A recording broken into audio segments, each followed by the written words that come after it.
Thank you doctor once again हमारे साथ में जुड़ने के लिए। और आप हमें ये बताइए कि जब भी बेसिकली वैक्सीन लेते हैं, वो कोई भी वैक्सीन हो सकती है, not related to Covid only, जब भी हम लेते हैं तो हमेशा हमारे आर्म के अंदर या अगर हमारे थाई के अंदर लगा है तो कुछ इन्फ्लेमेटरी रिस्पॉन्स जरूर आता है, जैसे कि पेन हो रहा होगा, कभी फीवर आने लगता है, कभी हेडेक हो रहा होता है। और ये जो रेस्पॉन्स है वो भी वेरी करता है, मतलब हो सकता है एक को आए, एक को कुछ और तरह के रेस्पॉन्स आए। तो ये बेसिकली रेस्पॉन्स क्यों आ रहे हैं और इंडिविजुअल टू इंडिविजुअल वेरी क्यों कर रहे हैं?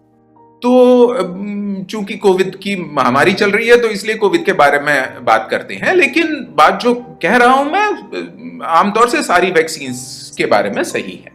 टीके के दो गुणधर्म अपन को चाहिए हैं।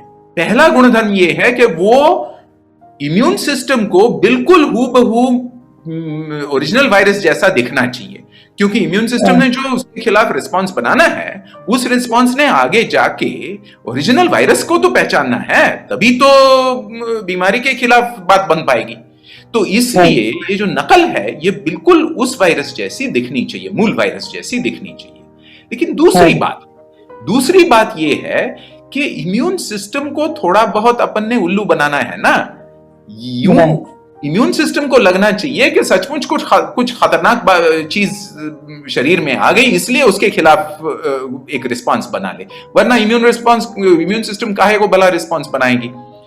तो इसलिए उस प्रतिकृति ने थोड़ा बहुत तो इम्यून सिस्टम को टोकना चाहिए, और उस टोकने के लिए थोड़े बहुत बिल्कुल स्थानिक तौर पर, बिल्कुल लोकल तौर पर कुछ यूं लक्षण पैदा करने चाहिए जिससे कि इम्यून सिस्टम को लगे कि कुछ खतरनाक चीज आ गई, मैं रिस्पॉन्स बना लूं। ये जो लक्षण है, इसलिए कभी भी किसी भी टीके की बात कीजिएगा जो बच्चों को देते हैं, उन टीकों की बात कीजिएगा, उसमें बच्चे रोते हैं, हाथ लगाओ तो वहां पे, जैसे कि आपने कहा बच्चों को जांग में देते हैं तो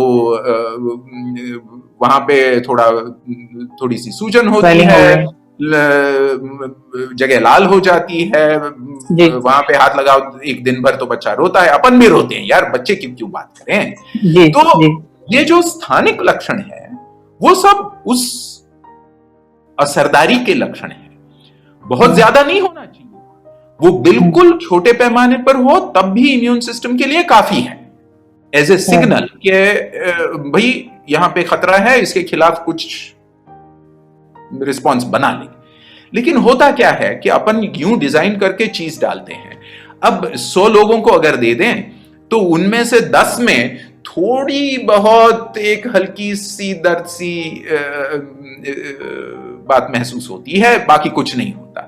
दूसरी और 10 लोग ऐसे होते हैं जिन्हें वहां से निकल के जो साइटोकाइंस हैं, जो कीमोकाइंस हैं, जिनके जरिए ये सारे लक्षण पैदा होते हैं इन्फ्लेमेशन वाले, तो वो थोड़े ज्यादा होते हैं उनमें, तो वो पूरे शरीर में लक्षण पैदा कर देते हैं। तो बुखार चढ़ता है, बदन दर्द होता है, किसी को दस्त होता है, किसी को चक्कर सा आता है। ये अपनी अपनी वेरिएबिलिटी है थोड़ी बहुत। तो इसलिए इन सब लक्षणों से अपन ने चिंतित नहीं होना चाहिए, 1-2 दिन में ये निकल जाएंगे, और किसी को ज्यादा होंगे, किसी को कम होंगे। इस ज्यादा कम से भी जो टीके की, वैक्सीन की असरदारी है उससे कोई नाता नहीं है। तो आमतौर से सब लोगों में सही तरीके से, 90% से ज्यादा लोगों में सही तरीके से एंटीबॉडीज अच्छी खासी पैदा होंगी। पहले डोज के बाद एक लेवल तक आएंगी, दूसरे डोज के बाद और बढ़कर लेवल तक आएंगी।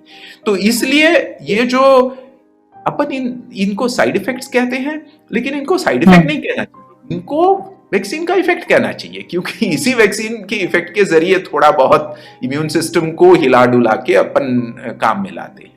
तो ये हुई वैक्सीन को लेकर जो दर्द होता है, जो सूजन होती है, जो थोड़ा सा बुखार आता है, उन लक्षणों की बात। Okay, so thank you very much doctor Rath once again for explaining अस कि किस तरीके से, मतलब क्यों जो है हमें सिम्टम्स आ रहे होते हैं पोस्ट वैक्सीनेशन। तो आज के लिए इतना ही, फिर आपसे मुलाकात होगी। जय विज्ञान।